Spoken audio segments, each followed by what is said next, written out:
Mex stream. Next to me in the other square, say hi to Tim Barnard, our fantastic guest. And to my right, as always, the great Craig Bell. He is waking up our Facebook feed, so you can join us on YouTube and Facebook. And of course, this will be on all major podcast platforms like Spotify and all that. He'll get to the intro. And right now, I'm just kind of glowing. We got Tim Barnard. This guy is remarkable and a friend and such a successful tennis teaching pro in the Dallas-Fort Worth area. Tim, how are you this evening? I couldn't be any better to be on this with you guys. You know, I've known you guys for a long time, and I'm just happy to be here and smile and talk with you guys. Love it, Tim. Thank you so much. And here comes Craig. Yeah, we are definitely live. And tonight, fans, we're not going to have our intro. I'm going to sound like we have an intro, but we're having trouble with technical difficulties with our Roadcaster, which is a particular piece of equipment that we send the music out on. But I'm going to read the opening intro. Then our producer is going to put it in on down the road. So basically, literally, we'll have a full intro for our buddy Tim Barnard. But all right, should we get the podcast started with James Scott Campbell? Sir. Yes. All right. Thanks to our ATN podcast girl, the convivial, as always, Margot Carter for that nifty. That's the word of the night, nifty. You like that word? We hadn't had nifty in a long time. You have had 130 different words. That's nifty. right. Yeah. You've never heard nifty, had you? Yeah. New one. Introduction and welcome, fans, to the great game. You're listening to Season 1, Episode 131. We're always in Season 1, aren't we? Season 1 for life, man. Yeah. Of ATN podcast with A.J. Chabry on my left. And to my right, always, the great Craig Bell. And we are talking the great game of tennis this evening as it seems to us. Thanks also go out to our good amigos at Tex-Mex Productions. That would be one Darian D. Matt McBrayer. We did have a brain sighting. He actually, I was talking to him. He's with the Roadcaster and the technical difficulties. The brain was here. So the brain was around. You didn't see the brain, did you? I didn't. I didn't. But I know in order to speak well to the Roadcaster made in Australia, you got to be able to speak Australian. The brain's always looming. He's larger than life. I like it. Even from Maryland. So from back of the house, we're on the soundboards. Actually, I'm on the soundboards, kind of on tonight, and we're not Memorex tonight, as John Yandell says. We can't afford to be holograms. Hologram. That's right. Also, be sure to like and follow us on Facebook, YouTube, and Instagram. Plus, check out our good work on Fireside, iHeartRadio, Apple Podcasts, Google Podcasts, Anchor Breaker, Castbox, Overcast, Pocket Cast, Radio Public, and Spotify. I did it again. I did.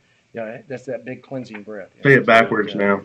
Yeah. That's right. ZX, no, ZYX, I always hear that, and I'm like, how do people go backwards? Can you do the alphabet backwards? I can barely count from 10 backwards. It would have to be a field sobriety test for me to get Oh, that. okay. Yeah. And a couple of Topo Chicos. A couple of these. All right, that's all the important communication sites the kids find popular today. And if you're female and would like to be like the very convivial Margot Carter and read the opening intro for our At the Net podcast, hit him up on some digits, right? Send me a DM. We'll get a demo tape, and I'll get you a script and all that. So speaking of nifty, our guest this evening is certainly nifty. As in the secret square, we affectionately call him Timmy Dingles. That would be Tim Barnard from Dallas, Texas. He's a tennis pro, buddy of ours for years and years and years. Decades. Oh my goodness. So Tim, welcome to At the Net podcast. How you doing? I couldn't be any better, Craig, and AJ. You're one of my two favorite. I've known you a long time, and you are two nifty guys. I can tell you. Nifty Swifty, but as it seems to me. That's funny. Tim, we're glad to have you. We've been talking about having you on for a while, and it's always a pleasure to work with a fellow teaching pro. There's done a lot of different things around the Dallas area. You've been how long have you been in the Dallas market now? I kind of hate to say, but I'm starting to feel it a little bit. 35 years. Wow. Tremendous.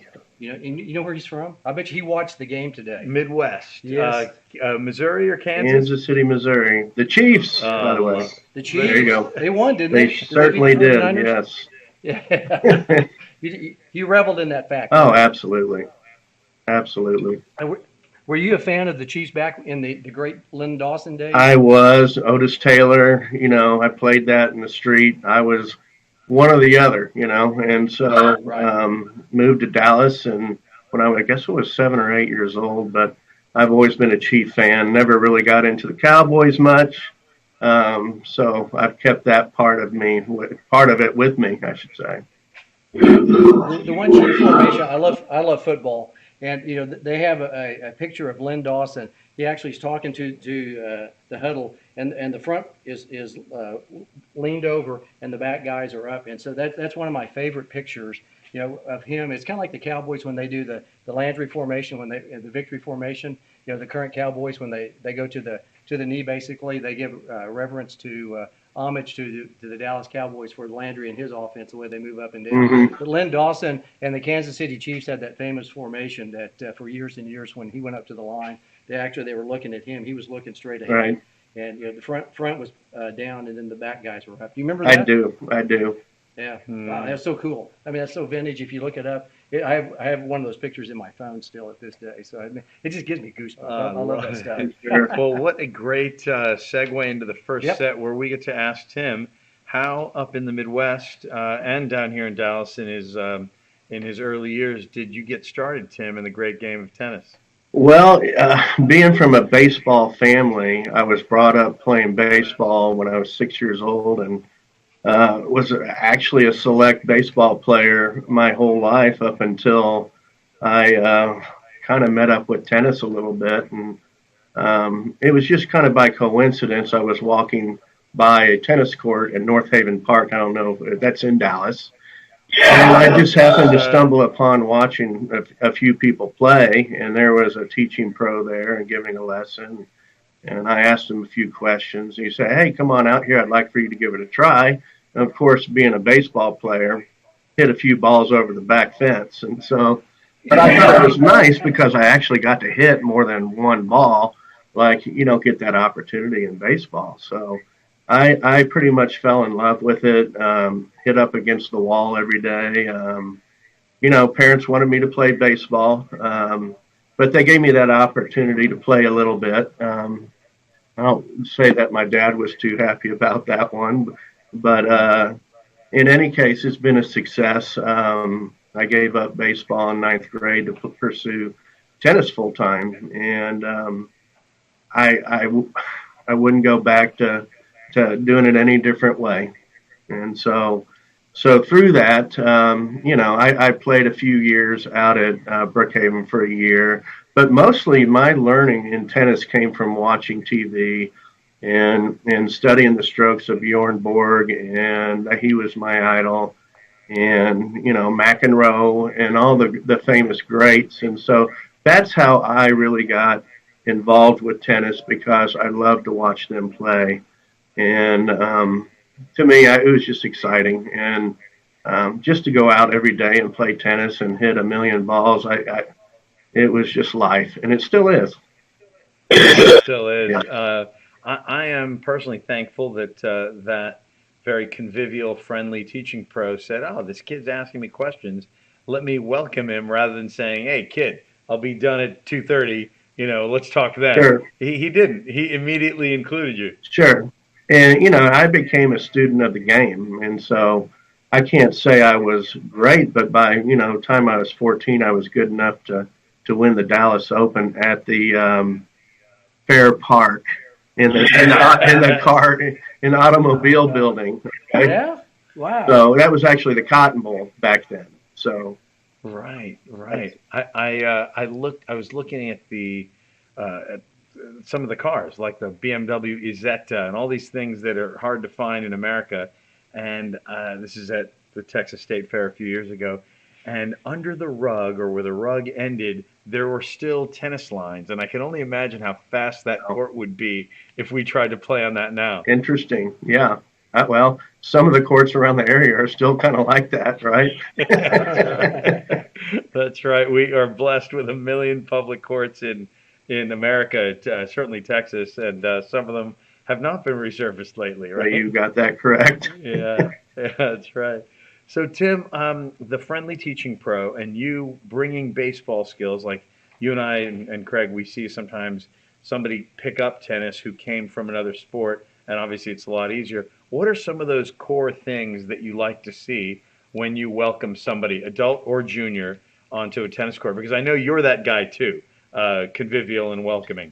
Absolutely. I feel like that's the most important thing you can do with your the start of any new student is a, get to know them, ask them questions, see what it is that they like to do, get to know their personality, and work them in. And but by all means, always get to know their name the first time out, so they feel like you're a friend of theirs, and you smile at them, and you give them good instruction, but you always praise them for what they did correctly, or praise them for their attitude, or whatever it is that they're bringing to the table, and just making sure that they're having a convivial opportunity there on the courts, that they can come back tomorrow. And so that's been my attitude from day one. Working at Fretz Tennis Center back in the day, it was my second job in tennis. My first job was at University of Dallas working with Sam Elliott. I don't know if you know Sam, but Sam gave Of a good course. opportunity, and Kelly Langdon was there also as well. Gave me a good base to start off with.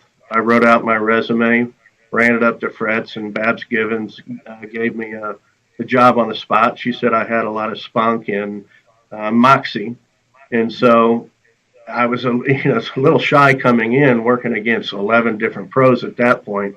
So you really kind of had to listen a lot, and take notes of what the experienced and well-groomed pros had to say, and give to you, so that you have the opportunity to work off of that. And Tim, this is you became one of those legends. This is about when I was moving to Dallas, and the 11 pros that you worked with. I mean, these are legends like you. Joe Dinifer of On Court Off Court, Jack Newman, the owner of the Austin Tennis Academy. Tell me some things that you learned from those guys. Well, the great thing about it is that it was fun. Okay. And, back then, I feel like we had the largest junior program in Texas. Jack made it fun, but he was also, hard on his students. He wanted to get the most out of each student. He brought a lot to the table to train us, and Jack was great in that he never felt like he knew everything, and so he always listened to all the other pros, including me, and said, "Hey, I don't know everything. I want you guys to give me feedback on what you see out on the court." And I guess the idea with Jack is that hard worker. He set a base of how to be successful, how to run large groups, how to speak with people, how to get the most out of each student. He and you, everybody, you guys, Joe Denver, have that rare combination of high standards, but also friendly and fun, but also humble. Because a lot of coaches with high standards are not humble. Sure. A lot of humble coaches have low standards. Right. You guys managed to kind of keep all those three things and then some at a high level. As I recall, you guys didn't just have the best junior program that you already mentioned, but if I recall, there were adult clinics. Let's say there are 3 courts wide, 12 people, and if somebody couldn't make it, they had to get their own substitute for that clinic, and they better not lose their spot. Well, that was Joe. Okay. And so, yeah, Joe, I've learned a lot off of Joe. He was a very technical pro. So he was a little bit different than Jack, a little different personality. And so he was more of what I believe is a teacher's coach. And so very well-rounded, knowledge about tennis, but very, very businesslike when it came to his personal groups. That's for sure. So I learned a lot through him in a different way. And so between those two guys, I mean, the sky's the limit. And so if I can kind of take a little bit of what they have to offer and what they've done, and kind of mix that in with my own personality, and I'm just hopeful that I can, make a mark, in my career. For me, as a friend and a fellow pro 10 miles away, what I took from it was you had immense demand, and you were able to meet that demand and keep those people coming back. And that's what I see in you now, not just as a adult director at the same place. What's that like? Going back to the place where you made your mark 30 years ago. I would have never guessed that I'd be back to Fred's Tennis Center, going from, when Jack took off to Austin, where everybody's kind of, question marks, what do I do now? Well, I got a good opportunity at Brookhaven, and so I brought my clientele over to Brookhaven, and after 5 years, Green Hill came calling on my door, knocking on my door, I should say, but in any case, they gave me the opportunity to be the director of tennis there, and to try to do something from the conception point of, here's 10 courts. What are you going to do? Well, I had a vision of what we could do, and through that vision, I was able to, after two years at Green Hill, have those courts just completely booked and great programs going on. And through that whole experience, I'll tell you what, I've learned so much from being a director. And now, after, I guess it was almost 15 years at Green Hill, and it was time to kind of move on a little bit. And I did. And I kind of went independent, and Matt Hanlon came calling for me. He took over some of the courts here with impact activities, and I'm grateful for that. I love Fred's because it is so comfortable. It's like walking into my own house. I know that place inside out. It's very comfortable, and so I'm very happy. And it's been a success from day one. Success. At Green Hill, you had, like you said, 10 courts, great lights, bleachers.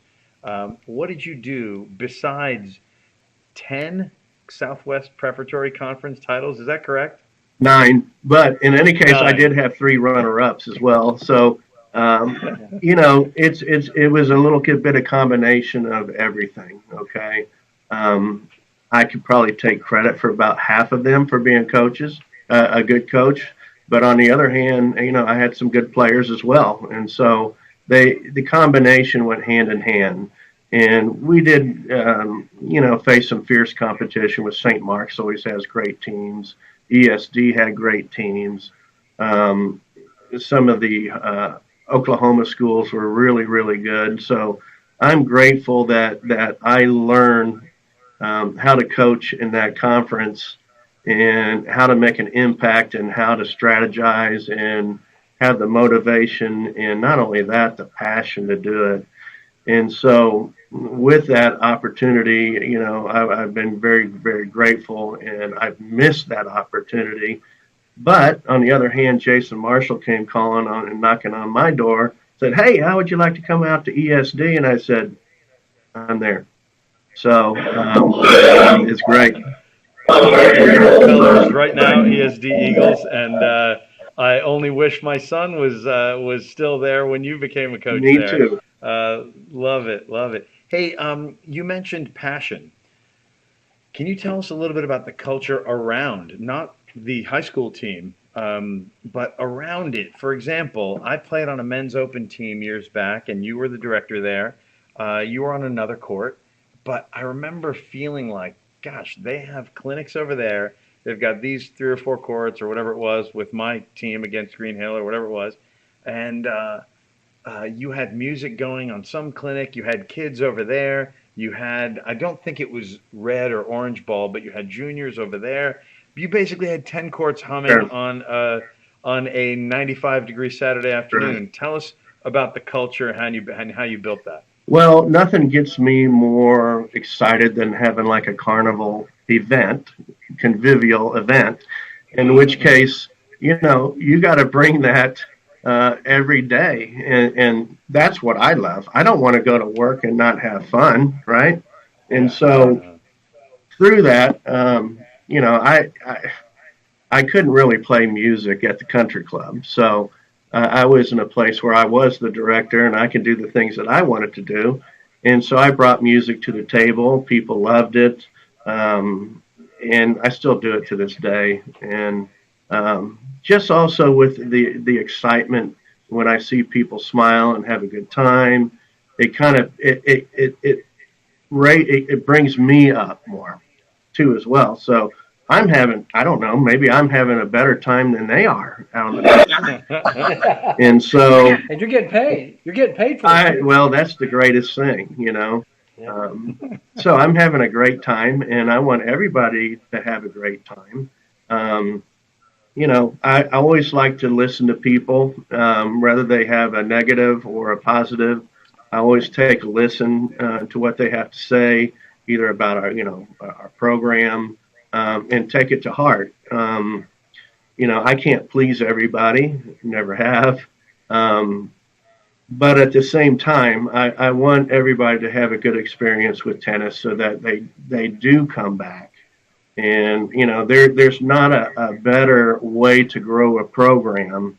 It's just through advocates of the sport, organic growth through vocal advocates of your facility that will come out and say all these great things. And so through that, uh, theory, I felt like I've been successful because of that. Tim, our second set is about to start, and I want to sort of put a quick bookmark in that culture and how you mentioned a joke about maybe at a country club you're not going to play music. Let's get to that in a minute. Right now, Craig Bell, who was the first set sponsored by that we just had? That'd be the great Blair Descaray with Master Systems. Anybody that's looking for any on-court, off-court, Joe does a lot of accessories, but Blair does like the surface work, nets, anything that might be done. The best. Yeah, he's awesome. Blair Descaray might travel around, down. We've got people watching all over. We got Ray Major down in Florida. He said to say hello to. We got Right. Coach Dave up in Searcy, Arkansas watching. We got Lane Evans in Norman, Oklahoma chiming in. And then we got Tickers with Rickards over in Richardson, Texas. That's close. That's very close Yeah. by. So we've got a couple of people who have chimed in and Love it. said hello to Tim and wanted to be a part of the podcast. But yeah, Blair Descaray, if you need anything that has to do with court surfacing, building, patchwork, all sorts of stuff. But you said all those courts in Dallas that need to be resurfaced. I'm sure Blair would love to resurface those courts, wouldn't he? You think so? Absolutely. Hey, Yeah, that great guy. that was funny, One thing yeah. I always say about Blair, I love the guy, and he is the beast in the business. Okay, Mm-hmm. Unbelievable work that guy does, and so Yeah. great guy, The best. great guy. Thanks for mentioning Well, Tim. And I wanted to mention one other thing, Of course. because he said Fretz, he came back, he's coming back. Isn't that called Jen Psaki? Circling back. Didn't you circle Circling back? back. You circle back, right, Yeah. Tim? Isn't that Yes, circle of life. That's awesome. Well, I'm sure you're glad to be back there. I mean, Fretz is really, benefiting from your expertise. I know that you were there for a number of years, and then have moved back a number of years. I mean, it's been about 5 years that you've been back. In 4 years, we'll be going on 5 soon. So Yeah. So congratulations on that. Well, Tim, in the second set, you mentioned, music, country club. You made the contrast between where you are and a club. One of the things that clubs have is this distinct advantage of food and alcohol sales on site. correct. I have been to the after clinic stuff that you do, whether it's food and drinks and whatever. How do you get something like 70% of your clinic participants partying with you right after the clinics? Well, as they say in tennis, and to be successful in tennis, you must build relationships. And so I build relationships, and I'm very grateful for every one of them. And through that, it's a big social game. And so why not get to know your students more? Why not have more of a convivial experience after the court? And so after you get off the tennis court, right? And so, and through that, you get to know them more and more, and they get to know you as a person, as an instructor, and through that experience, it just continues to grow. And through that, I've done that for, golly, I'm going to say we've gone out after almost 95% of my workouts for the past 30 years. And so people this day say, really? You go out with your clients afterwards? Absolutely. You got to get with them. And it's so much fun, too. And through that, I couldn't be more grateful. I've met, as you guys know, and being in the business for so long, you've got a Rolodex. And so if somebody needs a doctor, you know someone, you know, attorney, you know somebody. And through that, I'm loving it. Let's, second set is typically, and we've covered so much already, I'm grateful, typically where we talk about current projects and future projects. In your case, can you throw a little compare and contrast with adult director duties at a great, busy tennis center like Fretz Tennis Center and being Jason's right-hand man as a coach at one of the top private schools in the city? Well, first of all, I love team tennis, okay? And so I currently work with 7 TCD teams out at Fretz, and that keeps me pretty busy. And that's also how you maintain your clientele and you continue to advocate your club, because you get so many new people that come into the facility and get the opportunity to see what programs are existing, but also witness to see what you're doing out on the court. And so, through both working at Green Hill, it's similar in a way to team tennis and working with the team at high school. I love working with strategizing how to get better, how to mentally prepare for a match, how to, just concentrate on a match and I want to say strategize. And so I feel like if you've got 2 equal players playing against each other, the team that's going to be more successful are the team that has a positive on the court. Strategize, talk with each other, and that's what I try to bring to all my teams is opportunity, A, have fun, B, be positive, C, play your heart out, and no matter what in the end, win or lose, be grateful that you had the opportunity to play, and you can always get better the next time out. And through that experience, there's nothing more than I love in building teams as well. So and so that's part of what I love to do is build. And through building teams and programs, more people have more opportunity to play, whether it be leagues, whether it be drills, whether it be lessons, and the spillover effect to other pros in the working at the facility for some of the young pros to learn. I love to bring whatever I can to help some of the young pros. Tim, three-part question here. In high school tennis, you can coach on change of ends and in many ways whenever you want to offer advice. You mentioned TCD, women's team tennis. You can coach between second set and third set. Correct. In your clinics, which are clearly overflowing, how many courts wide are your clinic? A lot.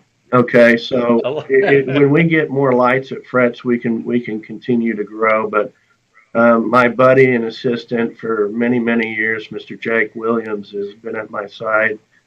Great guy, and between the two of us, we've had up to 44 people on 4 courts, and guess what? Everybody walks away with a good experience, a workout, and ready to go socialize afterwards. So, occasionally we might have somebody that didn't have a good experience. I said, well, thank you for trying. It's not for everybody. And that's all I can say. You can go somewhere else. I actually remember when Jake was coached by you, Green Hill Hornets, years and years ago. Can you compare the kind of coaching, if you want, throw us an example of what you might say at a high school match as a coach, at a TCD match right before the third set, after the second, Sure. and during this 44 people on 4 or 5 courts as you're walking and feeding and interacting with the players. It's 3 different kinds of coaching, I Sure. would think. Well, with high school coaching, what I feel like is the most important is to make your your students feel like they're at ease and they're um, you know can concentrate on what they're doing, but also not give them so much information that they're overloaded with. And so I feel like I've been a success with working with these kids because of the fact that I give them strategy and say, and give them the positive nod that you can do this. You've done it every day in practice. And I'm not going to go out there and tell them, hey, lift your left foot up and hit the ball like that. That wouldn't make any sense. So to me, feeling like that you're a part of them out on the court and you're pulling for them and you're giving them the correct advice to be successful out there on the court. And, I do that with the ladies as well, the TCD teams. And through that, I feel like I've had a positive experience with all of my students, and they feel like I've given them pretty darn good advice. Yeah, I love it. I love it. Um, Give us some of the particulars on the women's team, and then maybe you can finish with what's a typical bit of coaching that comes from Tim and Jake on a group lesson too. Well, the one thing I've learned with these large groups is that you can see the people that want feedback and know the people that will take feedback, but an awful lot of times in adult program they don't want any feedback in the workouts, and so I do my best to try to have fun out on the courts with them, but also praise them when they do hit great strokes. Ask them if there's anything that I would like for them to help them with, and I'll give little subtle clues of what they could be doing to improve their game out there on the court. But I think more than anything in working with adults, obviously you've got the social aspect of it, but also adults these days, they want to work out. And if they're standing in line and then you're feeding balls and they're waiting for their turn to hit 3 or 4 balls, I can tell you that's not going to work, because when they're standing in line, guess what they're doing? They're talking about you. Okay. I don't want people talking about me in that regard. So I like to get people involved. Even though we may have 44 people sometimes, it's important that you give them good feedback. It's important you keep things moving. And I would have never believed I would be at this stage in doing these type of workouts and events. Starting out as a young pro with 1 or 2 people on your court and competing against 10 other pros or 11 pros, and just say, hey, I'm hopeful, I can have one more student next week. And then, through that, I've just grown through all the years and just trying to make people happy. And if you can get one more student next week, hey, stay in the business long enough, it will be lucrative for you. And it's clearly you've got a great following. It's very lucrative for you. I know some of those people, and they're always improving and always engaged, and they're playing more rather than less. Correct. So good on you, Coach. That was good. Yeah. Hey, you mentioned interactive drills that are so much more engaging than a line drill, which is more traditional hit, move, hit, move. Craig, you've got a fun nickname for Tim. Oh yeah, that's Timmy Dingles. It was he was we were doing a drill exchange. It's probably about 2010, 11, and it was raining out at our USPTA Texas convention. So we had to go inside. I think I was education chairman at the time. I know you are right now. Yeah. But we had to go inside. We were over at the DFW Hilton, and one of his assistants at the time, Andrew Pretty, that was at his side for Aussie. Yes, Aussie Yeah. Andrew. He was there with you for what, 3 or 4 years over at He Green Hill? sure was. I had a great staff. I really did. That's Yeah. also So part of the reason for success. You hire people that are really good underneath you as well. So only makes you look better. Well, he does such a great job with these groups, and so he drew out. We had a chalk talk basically. He drew out 3 courts. He started drawing all this stuff up, and he goes, okay, now we do 3-court dingles. I can feed 3 courts. I stand. That's 1, 2, 3, 4, 5, 6 lines, and he's sitting there smacking out balls, and we were all just sitting there going, there are probably 30 pros, 40 pros. It was raining, and we were all just doing a drill exchange as we do sometimes at these conventions, and we were like, wow, that's impressive. And I was talking to Andrew afterwards. I go, Andrew, he goes, Craig, it's the darndest thing. He goes, Tim can do it. And he keeps everybody going. He knows everybody's name. And, it's amazing what all he can do. So the legend of Timmy Dingles was started back about 12 years ago, I think, 10 or 12 years ago. Love it. And for the folks at home who may not know what Yeah. Dingles is, obviously it's portmanteau, Yeah. singles and doubles. Tim, can you give us a quick explanation without necessarily drawing it up? Sure. What is Dingles? Well, the chalkboard. Come on, we're on the chalkboard. Basically what it is there's 2 balls in play. You play the point out, like a singles point cross court.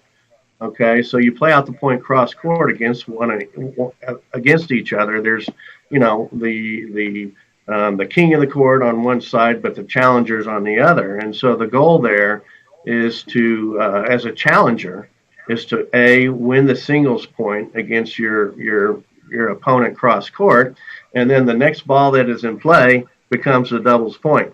Okay, and so now if you win that doubles point, you get to run over and you're now king of the court. But the great thing is what has evolved over the years is if you lost that point, people would just give up on the point. And I said, no, you can't do that. And so I made a new rule and just saying, hey, if you hit a winner on that second ball, even though you lost the first point, if you win a winner on the second point, you get to run over here and take their spot as well. So, like I said, I'm still learning to this day how to do things better, and no more opportunity to learn more is when you're facing a challenge on the court. And so when you do have 50 people out there, you better come up with something pretty darn quick. And that's kind of when your brain starts taking a little bit. So, okay, what are we going to do? What are we going to do? And so, like I said, everything has evolved into this point. And, I think, I'll look back at Fret's Tennis Center when I did work with Jack, and he put us on there each court. Back then we had 10 courts straight in a line, and then he put 10 kids on your court, and he said, what are you going to do with them? Well, you better figure it out pretty quick.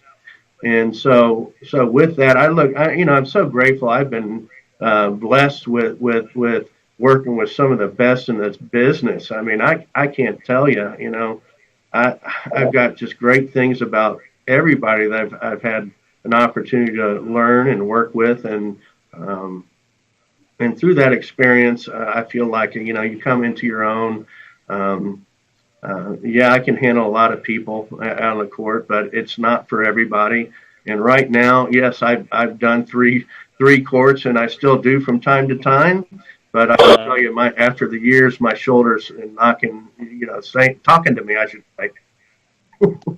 Yeah. Well, and that's affectionately known as Timmy Dingles. That's It's right. not It's a anything funny to, nickname. Yeah. Oh, yeah. It's more just out of high praise for the man right there that can do something like that, because Andrew goes, Craig, it's incredible. It's the most incredible thing I've seen him do it. He does it by himself, and he's sitting there, knocking off, and he's like a talking ball machine, just whizzing balls all over the place. So you're between these 2 courts, right? Up there, yeah. And you're able to hit a lob over the divider into their court. Well, and they play it out. Yes, I had a little trouble when I was over at Brookhaven, because on the indoor course they have that wire that goes straight across, and so I'll be darned, every time I fed a ball to the right and left, it hit that wire every time.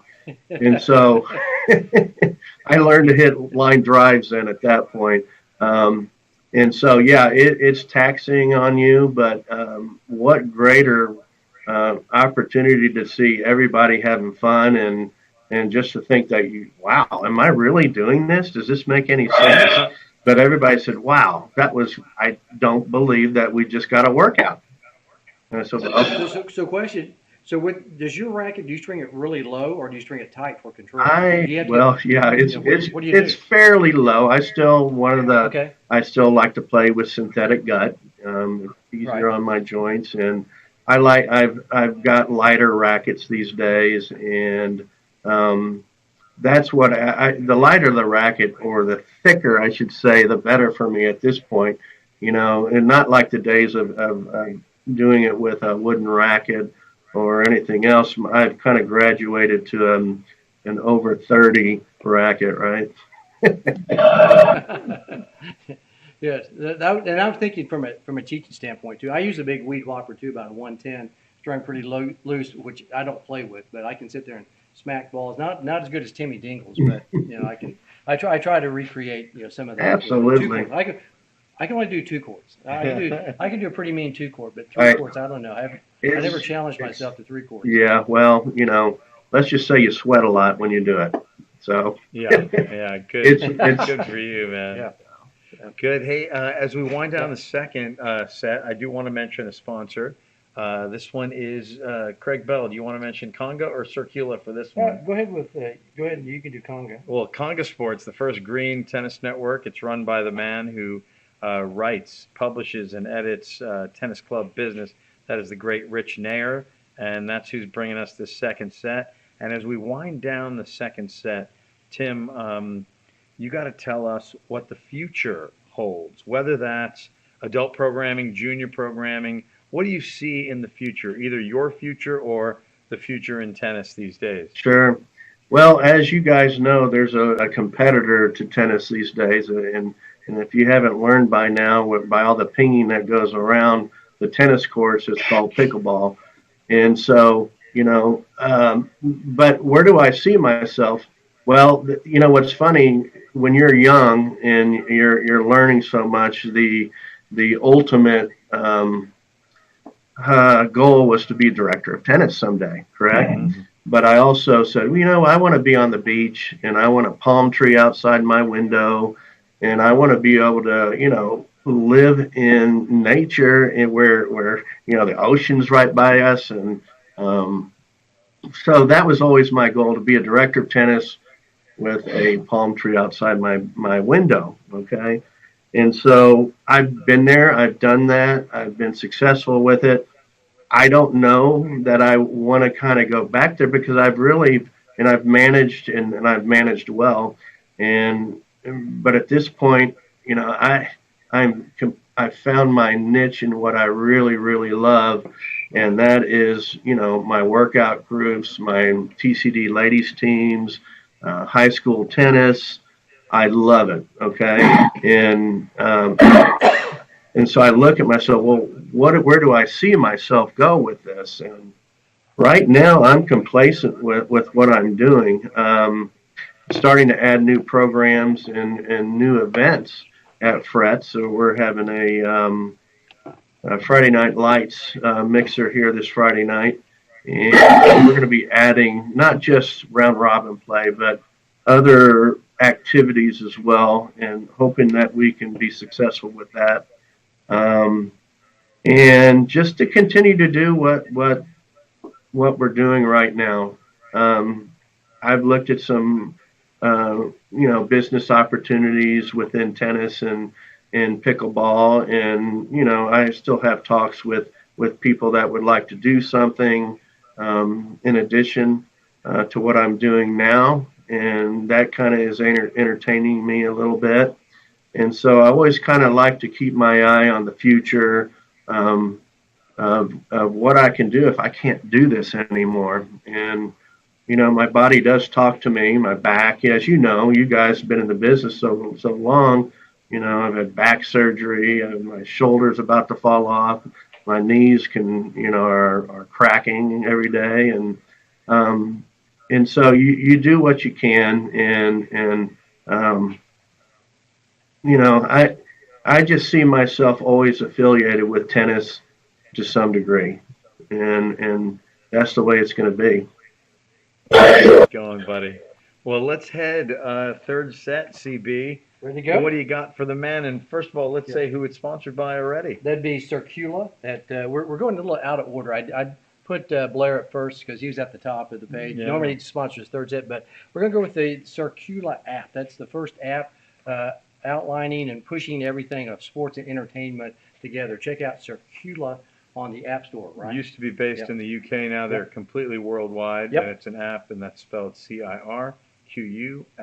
And they're our third set sponsor for tonight. Now, we've got a couple of questions before we get into the Oh, third good, set. good. Coach Dave Redding from Searcy, Arkansas, of them Harding Bison, asked Tim, question for Timmy Dingles. He even calls him Timmy Dingles as well. Oh, Coach Dave, did you ever get to see WCT in Casey as a young, impressionable tennis player? If so, who did you like to see play? Actually, I've never saw that in Kansas City. I think I was too young and really not into tennis really at that particular point. Now, when I was young in Dallas, though, my parents did bring me to Virginia Slims there at SMU, and I don't know if there was there might have been a WCT event here in Dallas as well. I'm trying to remember where I think Reunion Arena had Yes. one. Yes. Yeah, and of course the famous one at Moody, but that was a little before our time. Well, yeah. So I remember, going to that particular event as a kid and enjoying it. And Dave Redding, we go back from playing 5.0 tennis and USTA league play, and we had a blast playing with each other and being successful on the court. And yeah, so it's good to see that he's enjoying his life out there in Searcy. So Dave, you're on here. How are you doing, buddy? And you're doing a great job there at Harding University. Is that correct? That's right. Yeah. And you need to play some pickleball with him because he's a really good partner. So Nationally ranked. I was fortunate enough to sit on the court one day with him, and he held me up, and we are the Sooner State champions because of Coach Dave a number of years ago. So, Tim, you need to play some pickleball with Coach Dave because it's a guaranteed gold medal. I would love to. I would love to. And either one of you guys as well. So, I can cover a lot of court, with my body. Right. Well, you got one good wing, and you got that left hand. Right? There you go. He said that right arm, but he's going to use that left hand. Also, Nick Smith, one of our fellow teaching pros from around the North Texas area, asked Tim, does he have any thoughts on the current junior system? Many parents he talks to feel that the UTR and USTA are somewhat rivals. Do you have any knowledge about the current junior system that you might want to expound upon? Since you all were Tourette's, you all had a really good junior program there. We do, and it's continuing to grow. Like I said, we have a lot of young kids in our program, orange ball, green ball, and we're having a lot of success with that. Both TJ and Patrick doing an incredible job with the juniors there at Fretz. I'm not so much involved with juniors anymore. Once you learn your niche, you kind of follow that. But I do look in and I'm fascinated with the UTR system and how that's working. I think that's important. I can tell you that I'm not familiar so much like I used to know. Champ, super champ, national. That's where I'm kind of the old school. So I know a lot about the old school junior programs, but I'm not up to speed with where the juniors are and where they're going right now. Now I can still teach a mean junior a lesson, and I love doing that. And but UTR is a system where I didn't know if that would actually work or not. But I really feel like it's important that you have equal playing levels. Okay. And so we all know, other organizations or other leagues, you always have the ringers, right? And they know the system and they know how to work the system. And that's why they're at nationals every season, right? And so I think it puts everybody on a level playing field when you're using the UTR system. So I feel like that can go a long way, not only in tennis but also pickleball as well. And so, for instance, my wife had a pickleball tournament this morning, and she was playing, and she signed up for the low level um, playing, and sure enough, she gets there, and she was put in the competitive, and which is a rank higher than intermediate, and so she was off the court fairly quick, and so and didn't have the greatest experience with it. And so I feel like everybody needs to be on the same level field, and I think it will just make tennis and pickleball more challenging, and better players because of it. Do you hear many of your adults playing UTR? Just out of curiosity. I know you said you're more I probably do, adult I folks. do. There's not a whole lot of in-house leagues that are going on in the city right now, and so I know there's some flex leagues, and a lot of my students will play flex leagues. I've got a handful of students that will play UTR events, but mainly it is USTA team tennis, um, and so that's kind of where everybody, I feel like, gets their energy is from playing with the team and being around the camaraderie of everybody and trying to do something together. Um, Things aren't like they used to be, where back in the day, you and I would sign up for a USTA tournament, and there would be a draw of 60 players on the on the on the draw. Okay, and so now you're thinking, okay, well, what am I going to do? I've got to, it only made you a better player at that point. Today's tennis isn't like that, and the tournaments aren't drawing as much. They might late night at Bentry, of course, in January. Is that in January? Correct. Yeah, usually it's in January. In That's right. January, We'll be back. right? And so, I've only heard great things about that tournament, and so people like those type of festive, convivial tournaments that you put on, and that goes a long way. But I find in today's society, so many people are working so hard, they don't simply have the time to commit to a full weekend of tennis in a tournament that might go, you know, all weekend if you're playing well, right? But and so there within itself creates an opportunity for the live ball workouts that I hold, because people can come in anytime they want, sign up. It's all pay as you come. Sign up, have a good workout. Go to work the next day, and if they want to go do it again the next day, they can. So there's options. So I feel like the live ball and what I call cardio tennis. I feel like I've had cardio tennis before cardio tennis even came out. And so I just do it in a way where the levels have to be matched equally. And so I'm not afraid to take people out of my clinic and place them directly into the appropriate level that they need to be playing at, based on, hey, nobody's really going to have a great experience if you're not at the right level. And so, that's been one of my things that I really stress a lot. Everybody must be playing on the same level field. I'm sure people appreciate that, and it's probably not always easy to diplomatically make that call. It's not, and you've got to let them know, hey, I'd be glad to talk with you more afterwards. But I can't have you here today, but I'm going to make it up to you afterwards, and we're going to talk, and I'm going to get you where you need to be, and you're going to have a better experience because of it. Yeah, good stuff right there. Good answer. And let's get going with the third set. All right, ready? So we got 3 sets in the third set, right? Three segments or 3 sets right there. All right, first set, we always talk about music. We lead off. First band that Timmy Dingle saw in concert. First band. Well, what's funny? I don't know if you can. Well, it was a band actually back then, but back when I was just a young lad, and I don't know if you guys remember what restaurant that was. It's called Judge Roy Beans. You remember that? Yeah. Okay, well, every Friday night the Dixie Chicks used to play there, and so we would go every Friday night to go see the Dixie Chicks and have chicken fried steak and a pitcher of beer and watch them. That was just a thing to do every Friday night.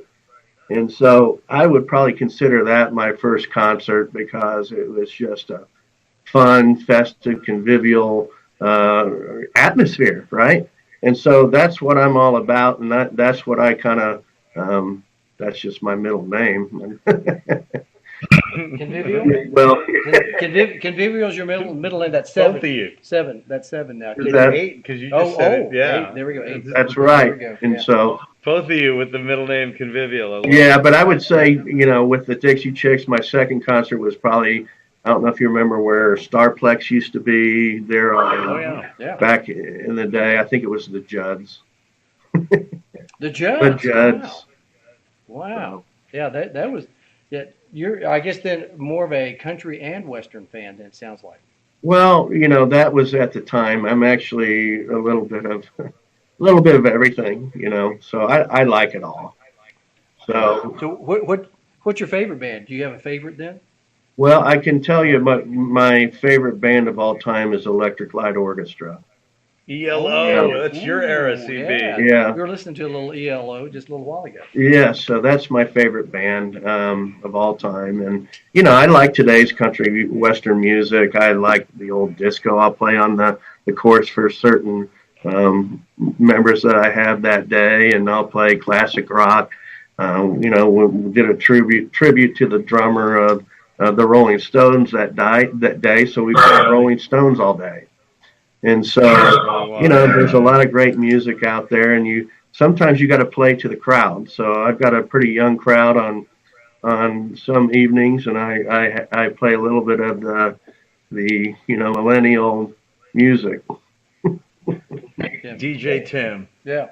Well, ELO was the first band I saw in concert in Oklahoma City at the Marriott. Is that right? It was quite. Love Oh it. yeah, yeah. I was on the floor. I don't know how I got on the floor. I was about 16 at the time, and I remember there's some stuff that was passing along the row, and With some of them funny cigarettes. I don't know what it was, but I just saw a lot of Yes. smoke. The- I was like, I was very impressionable. I was like, wow, what was that? It kind of went past me. You know what's funny about that is that, I'll play that music on Monday nights, and people think, behind the courts, is there a skunk back there? It's not a skunk, guys. Okay, it might be something else. So if you come out on Monday nights, you might get a whiff of that. You might smell that. Oh, I thought he was going to say ELO. I was like, Well, you might get somebody's getting stoned. you'll get a mix of it. Yeah. Somebody's So- getting stoned on ELO. Right? Yes. There we go. Huh? Well, big ups to that voice, the Yeah. lead singer Jeff Oh, Lane. I my love gosh, that man's yeah, voice. they were Yeah. awesome. Back in the day, they were none bigger than ELO back in the 70s. So, Sure. all right. So, if you were in a band, we always like to ask this question because this tells a lot about personality. Mhm. And so, if you were in a band, maybe you've been in a band.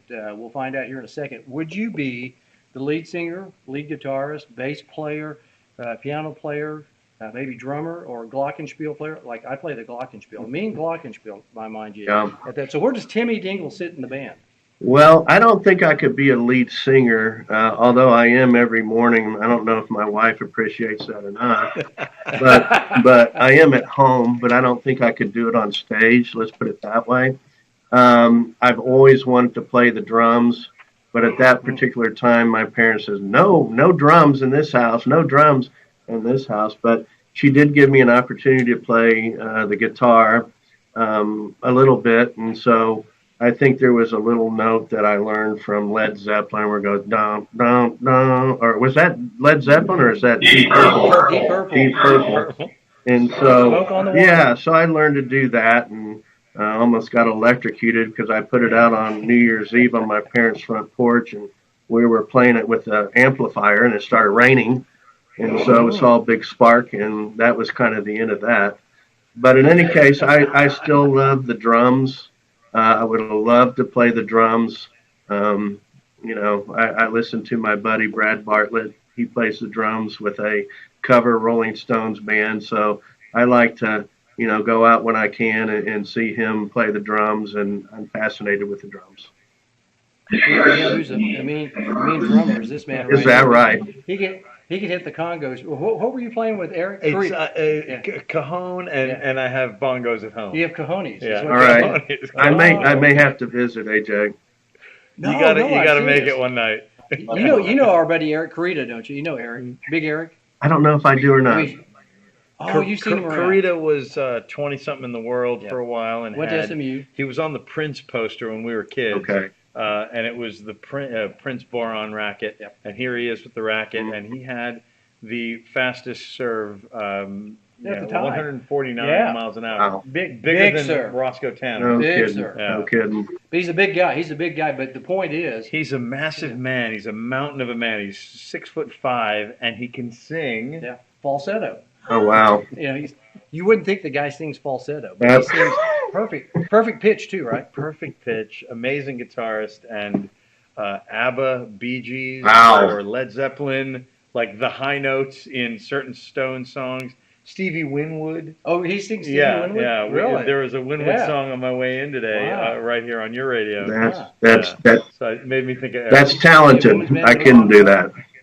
He's amazing. He's a woman's man, no time to Yeah. talk.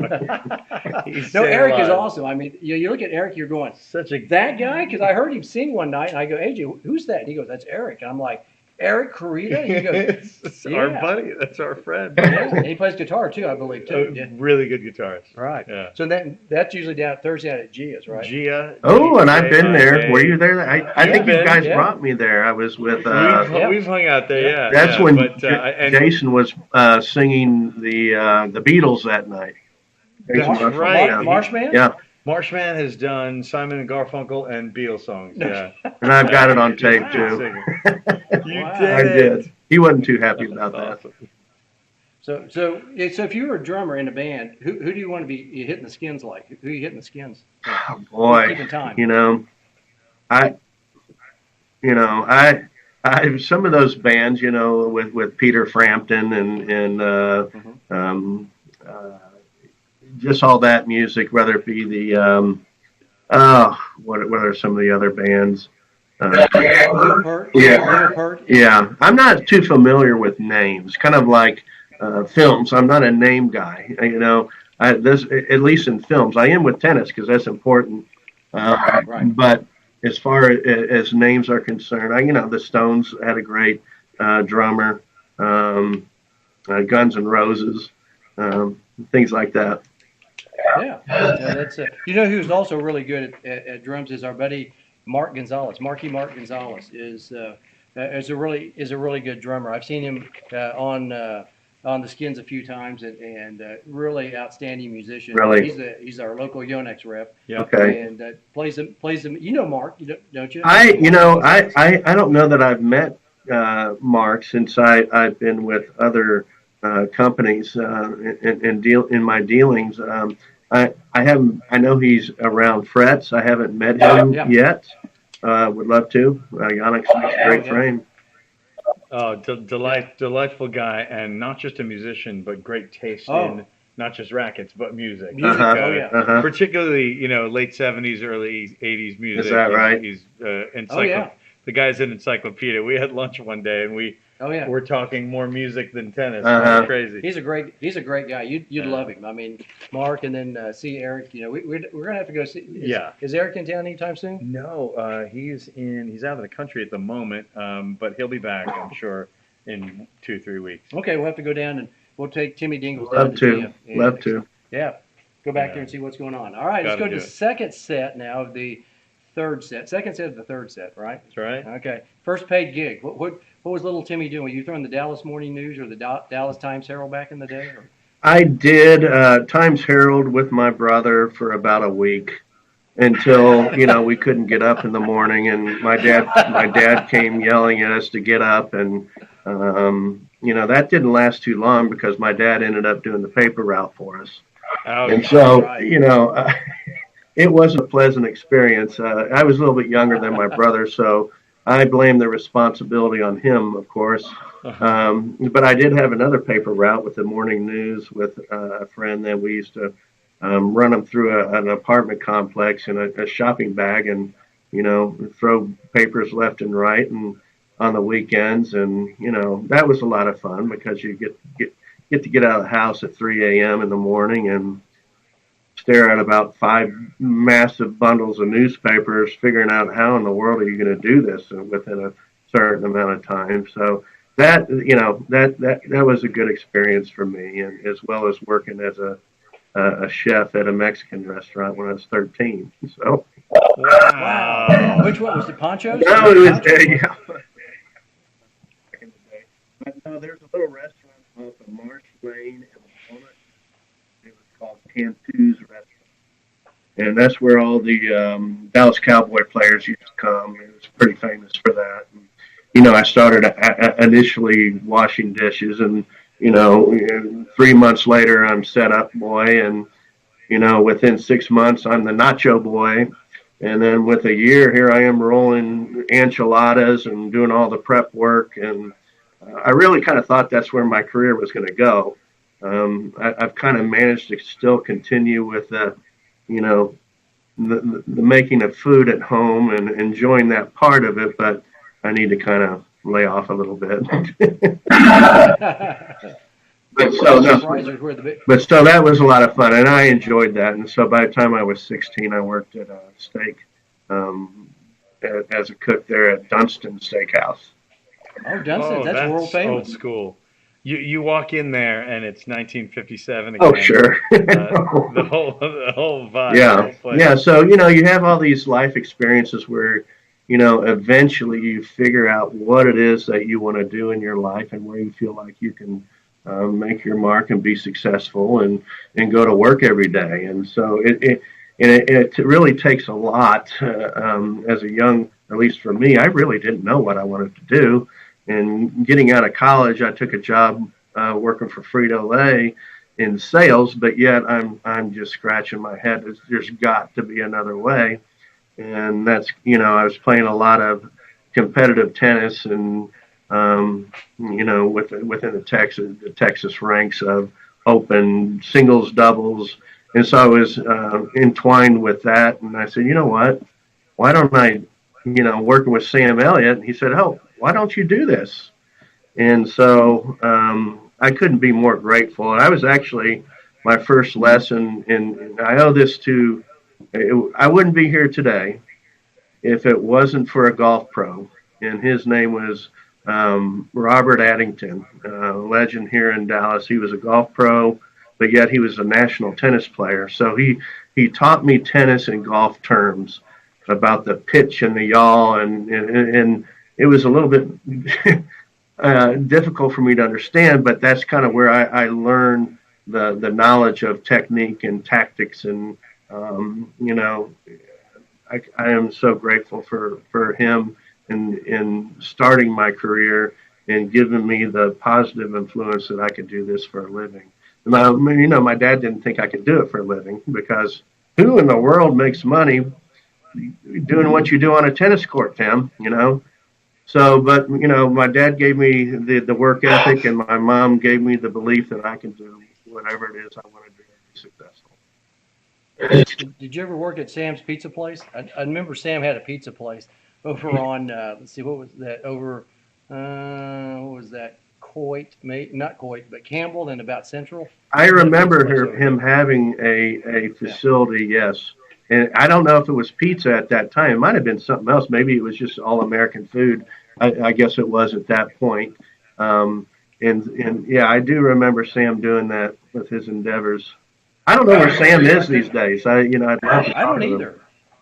I remember going in there one time, seeing Sam, and golly, he looked like he hadn't slept in 5 days. I was like, Sam, what are you doing? He's like, he goes, I don't have anybody working, Right. so I got to come work over here, and I got to go over and teach lessons. I'm like, wow, that didn't look like that was a lot of fun. So I don't think he did that for very long, but I just wondered if you, knowing Sam, yeah, he was a hustler. And, Yes. Yeah, what's he doing these days? Do you know? Last I heard, he was doing a little bit in the Hearst, Euless, Bedford area. I knew he had a home in Keller, and so he was living in Keller.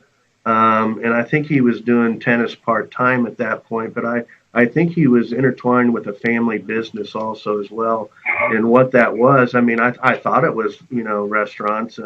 It could be something else. I'm not quite sure, but I've lost touch with him.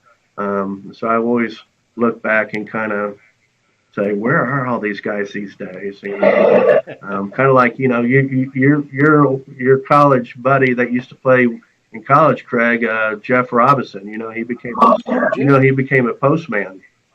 Right. And so, Yes. things happen, last time I talked to him, he enjoyed it. And it was different from tennis. He missed tennis, but I think he did a really good job with coaching his son and got his son up to a really high level. So I forgot he used to work with you guys at Fritz. Sure did. Yeah. I had forgotten about that until you said that. We've always called him Rooney. You said Jeff. I was like, Jeff. Oh, Rooney. Yeah. His license plate always said Rooney on it, so we always called him Rooney. I don't know why. If he was Mickey Rooney or or what the deal was, but he was always known as Rooney. He was a nice guy. He was. A little intense. Or he is. Intense a little bit, but that was good. He could be. Right. He liked to be a little intense. All right, now. Speaking of kind of intense, are you an intense like movie watcher, TV? What do you like? Do you like TV or movies or anything? It kind of takes a lot to keep my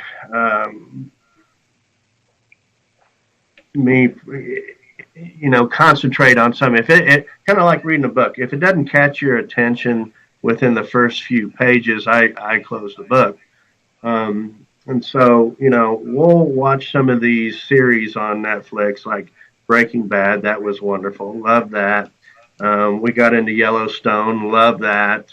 So I do kind of like some of these series that they're coming out with. I do enjoy a good movie from time to time. The first time I went to Tom Cruise, what is that movie? Top Gun. I watched that movie the first time because it didn't get me. And so with the new movie that came out, I said, I don't really want to go. I walked out the first time. Well, I'll go. And so it caught my attention, and that was a great movie.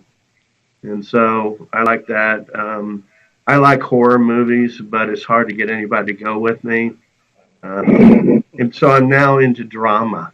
So I like drama movies and something suspense. And so I do enjoy a good movie. It just has to catch me. One thing, can you turn Netflix on and off? I can. Oh, believe it or not. Now I can't do it with Hulu though. So that's another story. And so I wait for my daughter to come home from college to help me out with all the technical side of what do I do now? And so sometimes we're on Zoom, Facebook times with her teaching me how to do things and show me how to do it. So I rely on my youngest daughter for that.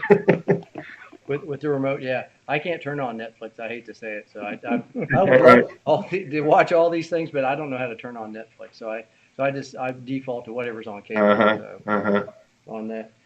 All right, breakfast, lunch, or dinner? What's your favorite? Breakfast, lunch, dinner? Well, to this day, I seldom ever eat breakfast, and unless we're on vacation somewhere. Now it's offered. Now it's like, okay, well, it's food, and I don't have to go to work, and so let's eat breakfast. So I never eat breakfast. I typically eat a pretty good lunch, especially during the work week, because sometimes I'm working in the evening and I don't have that opportunity. So I try to at least avoid eating late night after my social hours with my clients. I used to do that a lot, and I really just can't do that anymore.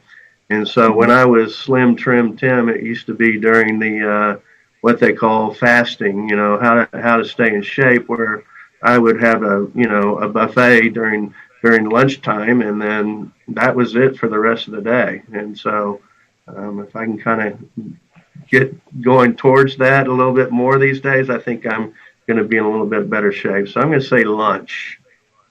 And then dinner on weekends. Dinner's always good because that's where I'm going with the next question. So if you could invite 4 or maybe more dinner guests to a big party, soiree, hoedown, shindig at the Barnards or wherever, who would those be? Now, we know AJ and I would be invited. Absolutely. That's right.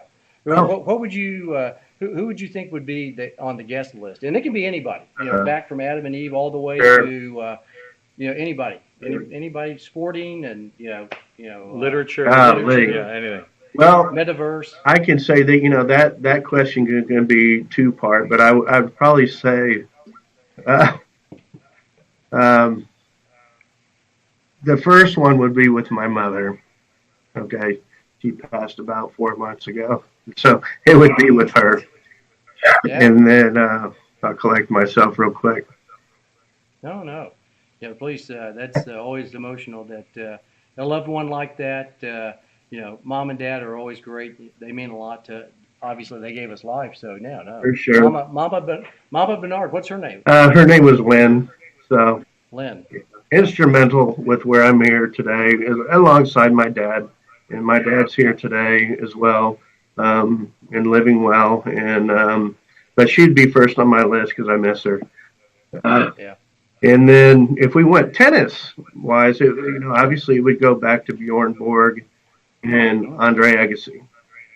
Oh, two good guys. Like those guys. Musical wise, I've always you probably think I'm just a weird and crazy guy, but I was always fascinated with Karen Carpenter. Okay, Yeah. so I always thought her voice was just incredible, and when nobody's around, I'll play some Karen Carpenter. That's your guilty pleasure. I don't want people, to judge me. I won't judge you. You don't judge me.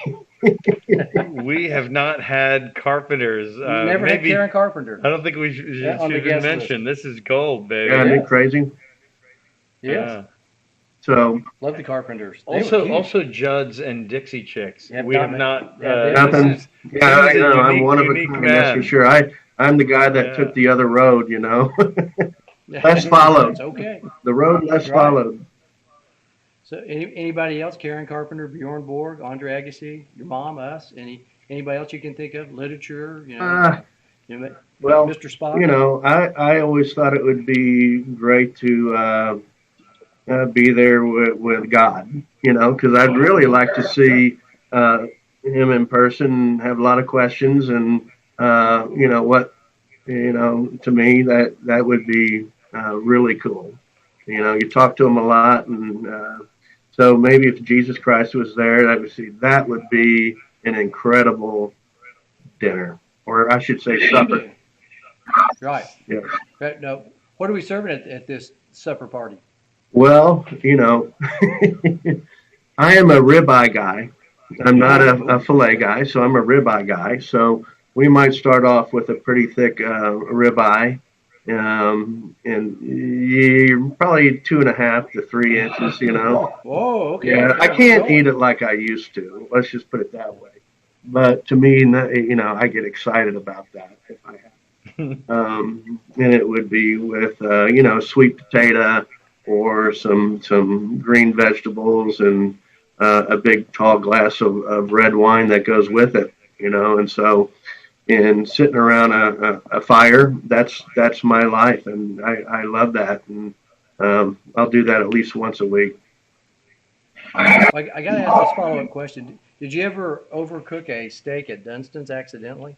I think when I first was there, I didn't really per se know much about cooking steaks, so I had a good head cook at that point to help me out with that. So I was kind of the runner in the freezer back and forth, throwing steaks on the grill, and watching him, for quite some time. That gave me the knowledge to try to figure that one out, and so I was successful for that. And like I said, I still to this day love to cook, and I've got 3 different types of grills in my backyard, and I love doing that. I at one point I thought I was going to go to chef school, and but I wouldn't be sitting here today if I did. Yeah. And so I'm happy. Or maybe you would, because we appreciate that. Well, you guys come over some Saturday night, and we'll get it started for you. Love it. So what's your perfect steak? Is it medium, medium well? Are you a little rare? It's Where do you? it's kind of between medium and medium rare, and so Okay. the key to a good steak is to never turn the steak. You turn it one time, and that's all you do. You get that crust going on one side. You turn it once, close the grill, and bam, you're there. Okay, and so you just got to know when to take it off, and you watch it, and I enjoy that almost more than going to any steakhouse because I feel like I do a better job. Mm. And obviously, no A1, right? Absolutely not. It wasn't like the A1 I grew up with my parents when they gave me steak, of course, because it was always sirloin and it was always overcooked. And so you had to have A1 or Heinz 57 to cover up the taste. You know? So, Yes, yeah, that's well. It sounds like a great evening. We'll be over next Saturday night, so just plan on us. Yes. We expect a fire in the fireplace. it might be still going now. Oh, I love it outside. All right, East Coast or West Coast? Are you an East Coast person, West Coast person? Well, I really love the East Coast of Florida. Love the area that was just devastated with the hurricane. Fort Myers, Naples, anywhere on that side of the Gulf Coast of Florida. That's my favorite. Just got back from a trip in San Francisco. Had a blast there. It's different. I think my wife might like that area a little bit more because it's mountainous, and so she is the mountain woman, and I'm the beach person. So it's kind of difficult to try to find a happy medium. And in actuality, we were supposed to go land into Tampa the day of the hurricane landed, Ooh. and so we had to make a quick, fix to that and head to San Francisco. But I'm definitely, at some points where I really kind of thought I would like to end up in Florida with Ray in Fort Myers. That's kind of, when I see him, I say, you are such a lucky guy. So Ray, if you got to affected by the hurricane, hopefully everything worked out for you and your club and your family, and everything goes well there for you. Well, at least he was on the podcast just a little earlier, so hopefully Ray's okay. I didn't even think about that. Yeah, that would Fort Myers. Boy, they got pounded too. So hopefully he was a little bit inland as opposed to being right there on the coast, because I know that Fort Myers, certain parts of Fort Myers didn't look like Fort Myers. Right, Used to. right. Yeah. So okay, sunrise, sunset. Are you a morning guy or are you more the evening type of person? I'm more of the evening. However, to be successful in tennis, you may not see the sunset in the morning, but on your way into work, you better find some sunshine pretty quick. And so, you bring the sun to the courts every morning and all day long. But I enjoy the evenings and the sunset so much more. I'm down to only working 2 evenings a week, where it used to be I worked 6 evenings a week. So I'm more of a sunset guy. If anybody follows my Facebook, I like to take a lot of pictures, and so of sunsets, and so that's where I am with that. Like out in West Texas, over the you're looking over the vistas out there, or more like on the beach sunset, or just kind of Both, where's that sunset? both. I mean, I see myself. I think I could live in the country in a small house, and but maybe close to a lake, or even better, a bay or something like that. I think that would be right up my alley. I just bought a boat, and so I'm eager to get out there on that lake all the time. And so I think I learned to be happy almost everywhere. But my heart would be probably at the beach, somewhere close to the coast. But we'll see how that goes. And I would have to do a lot of convincing to my wife to make that one happen. So in your spare moment, your new hobby is the boat. Out there, just kind of. Are you a fisherman? Are you going fishing, or just kind of just out there hanging out on the lake, chilling and grilling? A little bit of everything. Okay, I'll have to bring you guys out on it, and you can find out. But so, yeah, I love to fish, even if you don't catch a fish. That's not part of it. That's not why you go. Well, it's why you give reason to go, right? So it's fun to fish, even if you aren't catching anything. I'm not like Johnny Talent with all the expertise, right? The Right. guy's pulling in 10 pounders every time he casts a line. So, Wow. I'm not like him. I'd love to learn from him a little bit, however.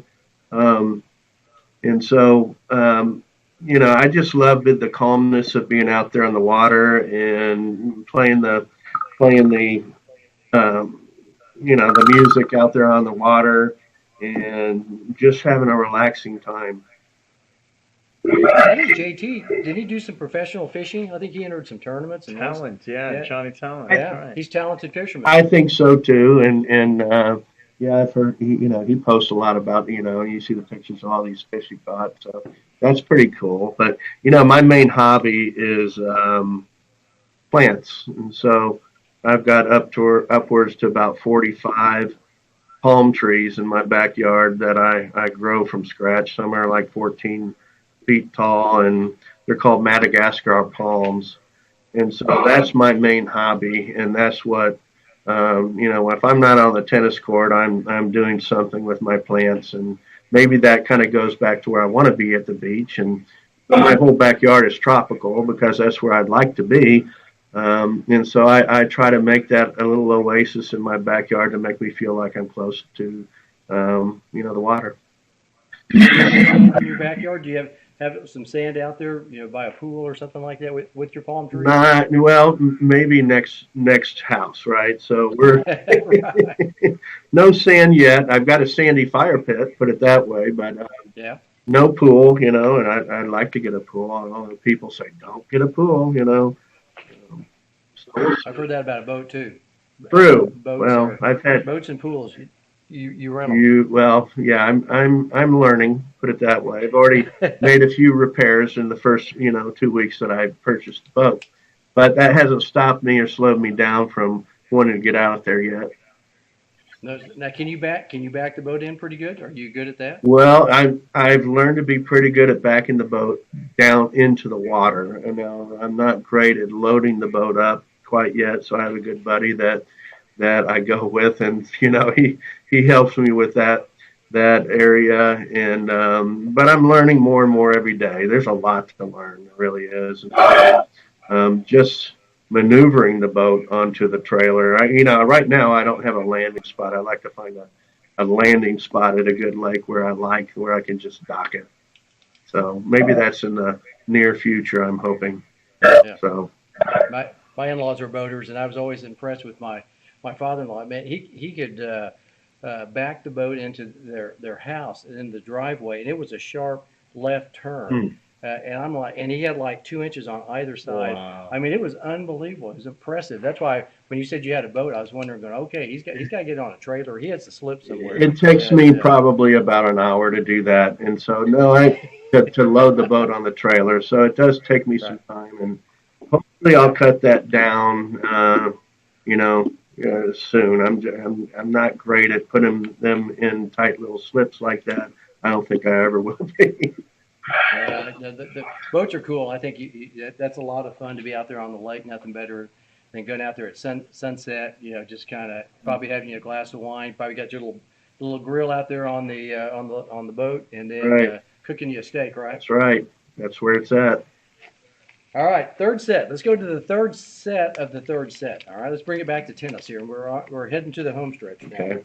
All right. What was your first racket? And do you still own it? I do not own it anymore because I cracked it. And so Oh. it was the first and last time I ever cracked a racket because that's what my dad gave me. It was I think it was a Dunlop Maxi Pro, was it? Or a Dunlop? Maybe Max Supply? Yeah, Maxi Ply. And so I wrapped that around a post there on the covered course at Brookhaven. And my dad said, well, guess what, Tim?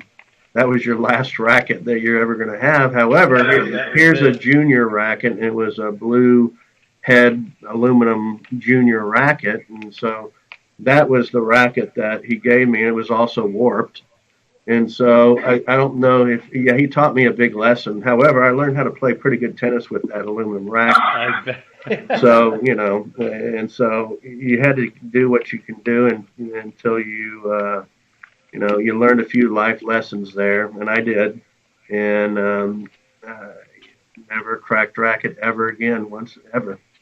And so What's the racket of choice today? What's the weapon of choice? It's a it head. is head. I was with Wilson for a number of years, loved Wilson rackets, but Clint Sumrow put some head rackets in my hand. He said, "Can you just give it a try, Tim?" And I did, and I'll tell you what, I haven't been any happier. Those rackets, that's what I play with right now, what I feed with, what I hit with. So I believe in the head product. I play with whatever rackets they want me to play with because I think they're all good. But teaching wise, I play with a light extreme racket, and I'll hit with the speeds and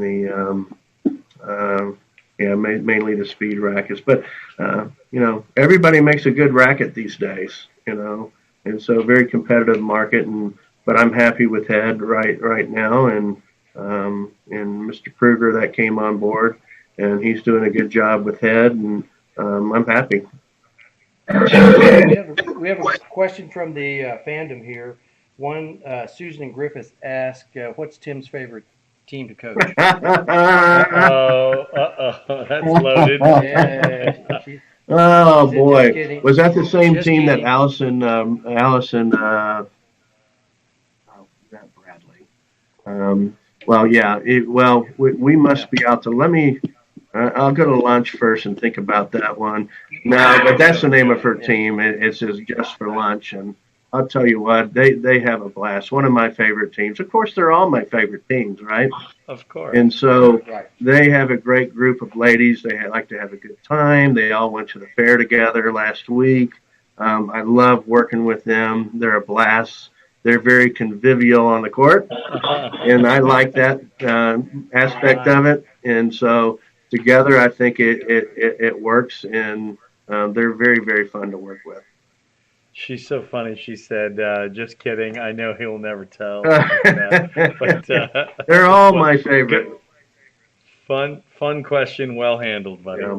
So indoor tennis or outdoor tennis? Well, I can tell you firsthand that I love playing in the elements. And so I think to be a good tennis player, you need to learn how to play in the elements. And I know the biggest threat to a tennis player outdoors, I say, oh, it's too windy. Well, last spring we're playing in 50-mile-an-hour winds at ESD, and these kids, it's like, oh my God, what do we do? Well, you go back in the day where everybody learned how to hit a slice and everybody learned how to hit a topspin. And so, well, you got to slice with the wind. You got to hit as hard as you can against it. And so, if you got strategy and you know what to do, I think that's the ultimate because you know how to play in the elements, how to prepare for the elements, whether it be the sun or the cold or the heat. And I tell my ladies this, they think it's an advantage if they go to an indoor club to play because, oh no, those ladies play indoors all the time. I said, well, that's your advantage because if you think about it, you know how to play in the elements. You're going to play indoors. There are no elements. You play the best game of tennis indoors. And so I said, so go with it with that attitude and you're gonna love it. And I kind of wish they all did. Yeah. We like indoor tennis, especially these courts right behind our shoulders. It looks nice. It does, especially in the heat. In the summer we just had. Right. Yes, it was very nice. Very nice to be inside. Yeah. Most embarrassing moment in tennis. Have you ever had an embarrassing moment you recall in your stellar career, teaching or playing? Well, as we all know, being tennis pros for this long, I mean, I could write a book and talk about all the things that have happened on the court. I don't necessarily have a big embarrassing moment. I'm trying to think back. I think the biggest embarrassing moment is when you're young and you show up late for a lesson. To me, that was the most embarrassing thing because now you feel like, oh God. But no, I can tell stories all day long about things that have happened on the court. That's another story, but that may be for a different podcast and another story. That's part two. Tim Barnard, part two. There we go. Yeah, behind the Yes, scenes. yes. We'll unwrap that on the second time that we have you around, which will be soon. Favorite tournament? What's your favorite tournament? It could be maybe like the Richardson Open, or it could be the U.S. Open. What's your favorite tournament? My favorite tournament is the U.S. Open. I mean, period. It's one of those tournaments where if you go one time and you're a tennis advocate and you love tennis, you're going to have the greatest experience on earth. Especially, I believe, if you go in the early rounds, it gives you an opportunity to kind of see all the up and coming players, whether it be doubles or out on the outer courts. I love to go out there and watch the players, but not only that, I love to watch the coaches and what are they doing and how can I learn from these things. And so to me, at least as a tennis professional, not only from the viewing standpoint of the U.S. Open, but also the learning opportunity. And I really believe to this day, if you're still not continuing to learn, then if you think you know it all, you really, really don't. And to me, to go there and continue to learn is very, very important.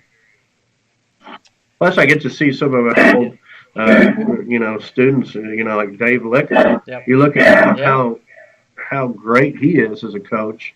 And back in the day, he used to play at Frets when I was a very young coach at 23. And Dave, you would have never thought. And now look at him go right now, and he's very successful on tour. And I played Philip Farmer in many tournaments back in the day, and look at him go. And so it's really gratifying to see, what Dallas tennis has really done with the coaches and the great coaches that we have in the area, and all the great coaches that have worked with me and under me and beside me, and it's been wonderful. Who's your favorite tennis player? I'm a Rafa fan, so I go with Rafa. However, I have deep respect for Roger Federer and even the Joker, and I know he gets a bad rep, but you got to respect what he's done. It's unfortunate his circumstances.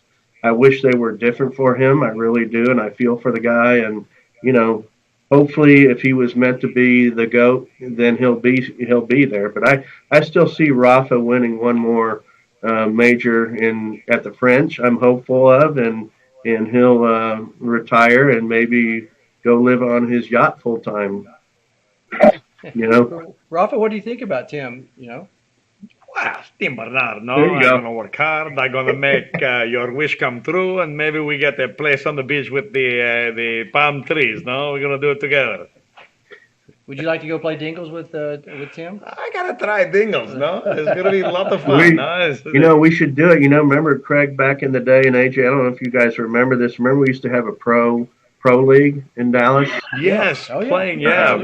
Every facility had 2 or 3 pros playing, and boy, I got lucky because I got to play with Addie in Dallas Country Club. Addie Corum. Oh my gosh! And I felt I was like the best tennis player on earth because he'd just tell me what to do and he'd take care of the rest. So that was a lot of fun. Player. Amazing serve, and he could just return on a dime. That guy's still good. Mm-hmm. Yeah. Did you ever have any superstitions? I was about to say superstitious. Were you ever superstitious, or did you have any rituals? Not like Rafa does. Okay. You didn't have all those ticks. You didn't touch, scratch your rear end and then pick your nose and then serve. Not in public. Okay. Not Yeah. But no, I've never been superstitious at all. I go with the flow and just try to do my best every day and see where that goes. So you step on the lines. You don't mind stepping on the lines, and Break my going after mom's the back, center so I ball. couldn't do that, right? I know you have kids. Your kids play tennis. All Do of you them want them to played. play tennis? My oldest played in a small school in Arkansas. My other daughter played competitively as a junior, and actually, she was supposed to go play college tennis, but then the coach, I don't know what happened, so it didn't work out. But she's a fantastic nurse at a plastic surgeon here in Island Park. Oh, And my youngest daughter is going to University of Arkansas and studying kinesiology. So three daughters. I couldn't ask for anything more. They take care of dad. I love them all. Couldn't be happier. Sweet, so sweet family, what beautiful kids. what sport would you have played if it wasn't for tennis? Do you think? Well, obviously, I was a much better baseball player than I was tennis. But without the baseball training, I don't think I would be as good in tennis as I am now. Um, So I really feel like it would be baseball or tennis. I don't, and I'm starting to even play pickleball, and so that's fun to me. And I really feel like anything that you hit a lot of balls, and to me that is I haven't picked up golf yet, and so I feel like I would do the same thing: tennis, baseball. Um, and now I'm fascinated with paddle. And so, Yeah, that's a beautiful game. and it, and so anything that's kind of electric like that, where you get to be active and do so many things. I love watching football, but that wasn't really anything for me. And I was a swimmer, but then, you know, how long can you swim? The great thing about Yeah. tennis is that you get opportunity to play your whole life, and there's always a level in which you can play at, kind of like pickleball. And that's what I like about pickleball is it gives so many opportunities to people where they don't have to have so much instruction to be successful as as in tennis.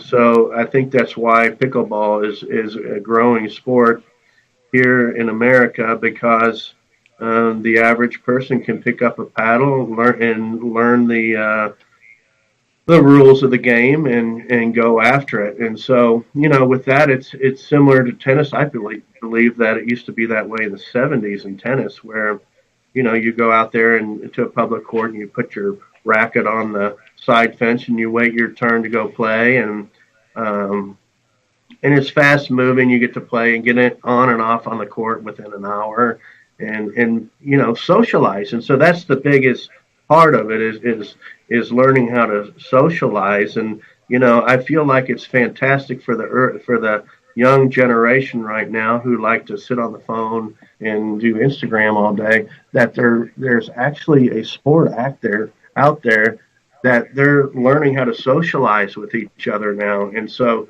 that part of it is great to see.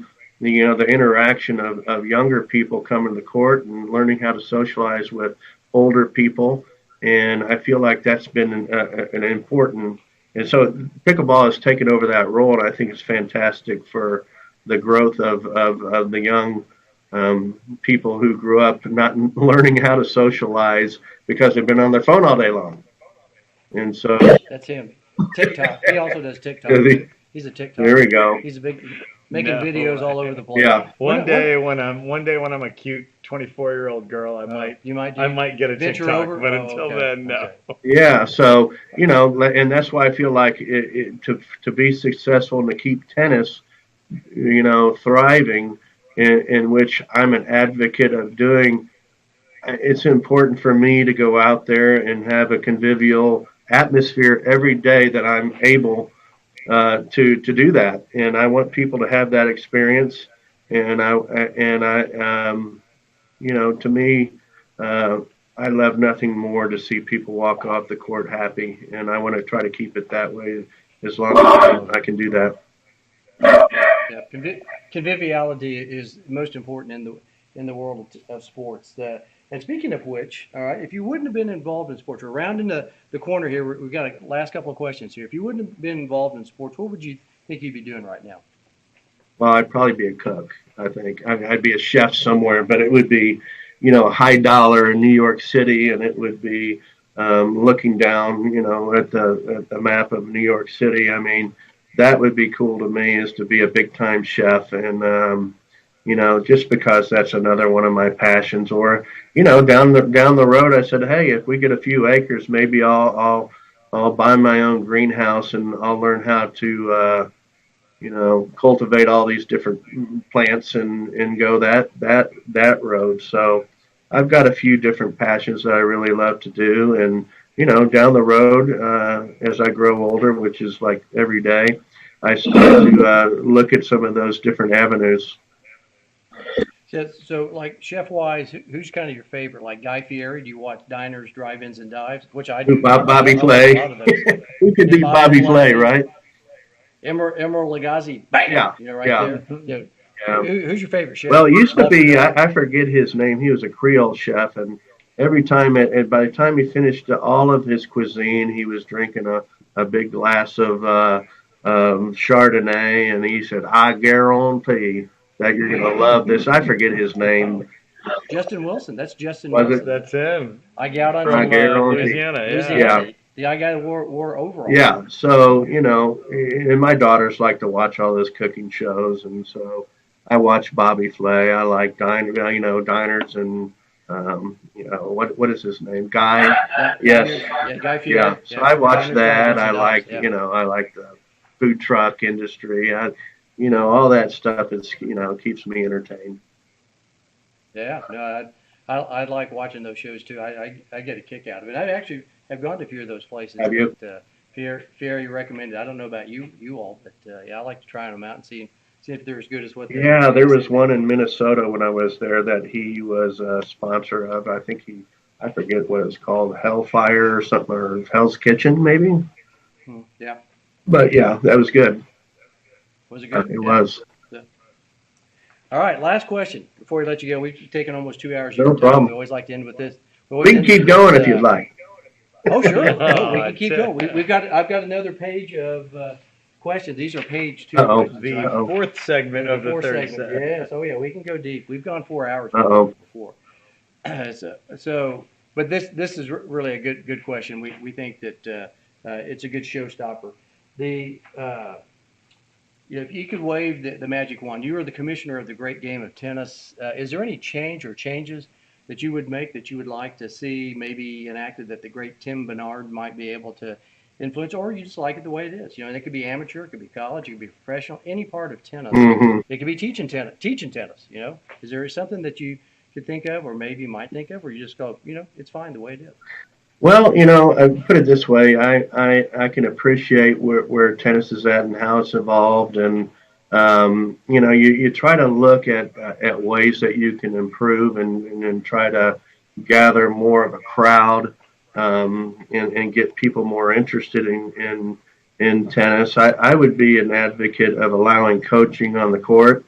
I think that would be really interesting to see how people could potentially turn around their game, and make an influence on your student, where if they're, and I've been down 6-0, 5-0 and come around and won, and like a lot of my students. And so I like that part of it. It's like, hey, why don't you try this, and why don't you try that, and see if you can do this, and break them one time, and let's get through that first game, and let's go to the second part of it.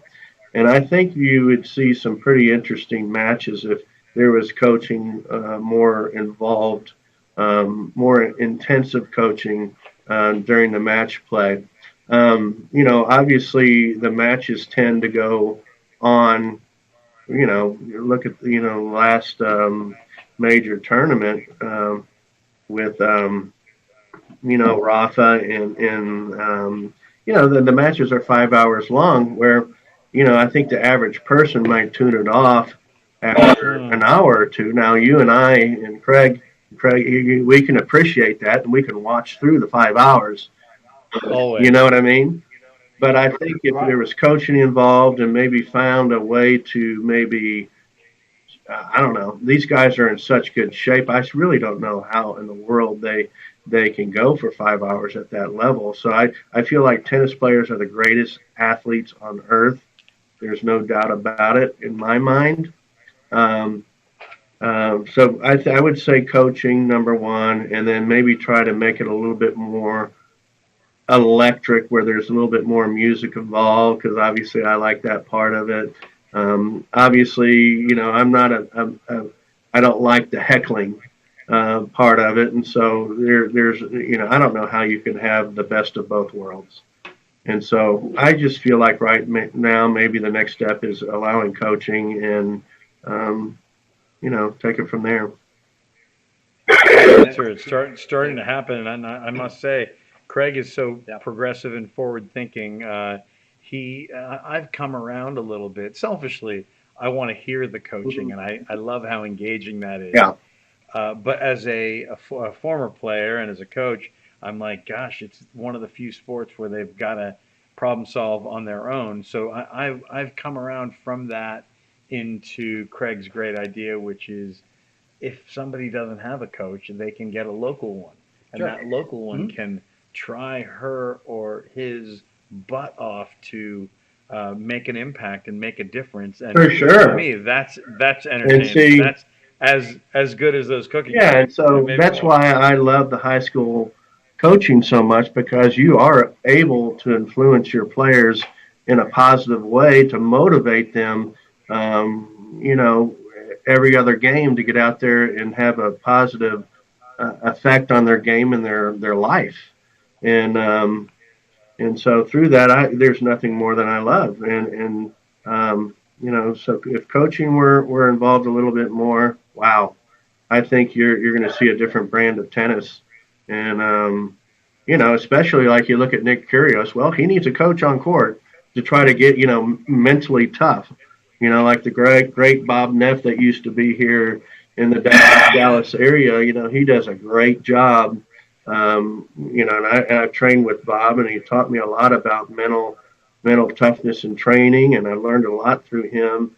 You know, what are the things that you have to do, when you're out there playing to play in the zone, and so if you're able to get yourself to that point where you're mentally ready for every point in every game, and you're able to play in the zone and play in the present, then hey, you've got a chance. You've got a chance. I'm with you on the mental side. What would you and Robert Neff tell a guy like Nick Kyrgios? I would love to be his coach. Okay, first I know thing, you would. I love this. Tell me more. Give me more. I love that. well, I think what he has to. I would first of all, I would sit down with him with a tape of what he's doing on the court and show him exactly why didn't he beat Djokovic? Why didn't he? Why wasn't he winning in the finals? Because we're talking about the important points in the match that are crucial, and he's losing those particular pressure points because he's not mentally tough and ready, and he's thinking about what happened in the past, and rather than focus on what's now, and not looking into the future either.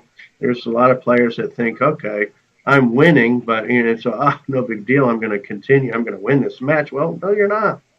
And so, he's if in order for him to be successful, he's going to have to take the time, and it is. I can tell you that it's high maintenance, because I never considered myself a great tennis player by any means, and I wasn't gifted like a lot of people were. But I played a pretty high level of tennis because I felt like I was mentally tough, and I could control my temper, and I was strategizing every point, and fixing my strings, and it is high maintenance to play at a high level, and unfortunately he's not doing that to keep himself in the present state of mind, and very gifted athlete, but I'd love to take a paddle to him, and let's either you're going to shape up or ship out. And so that's what he needs. He needs a coach that will help him do that. Yeah, I've met Nick a few times, and I'm sort of internet friends with his brother Chris, and so expect a call. I'm going to send Chris the copy I'm of telling this. you, I could. Yeah. I know I can make an influence on him. You can Love whip him it. into shape.